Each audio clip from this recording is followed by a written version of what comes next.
Hi, I'm Paul Taske, and I'm a junior fellow here at the Ayn Rand Institute, and I was asked to share with you my favorite quote from an Ayn Rand novel. And my favorite quote is coming from my favorite book, Atlas Shrugged by Ayn Rand. The quote comes from the end of the story, so I'll try not to give away anything too monumental here. But the quote is as follows: "The rectangle of light in the acres of a farm was the window of the library of Judge Narragansett. He sat at a table, and in the light of his lamp fell on the copy of an ancient document. He had marked and crossed out the contradictions of its statements that had once been the cause of its destruction. He was now adding a new clause to its pages. Congress shall make no law abridging the freedom of production and trade." So that statement comes after the climax of the novel, and the heroes have to decide what to do now.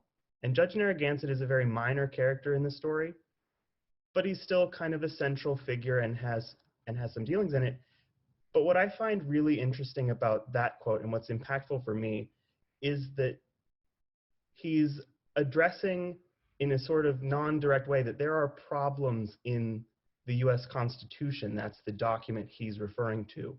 And he's adding a new statement guaranteeing a new protection for individuals, that Congress shall make no law abridging the freedom of production and trade.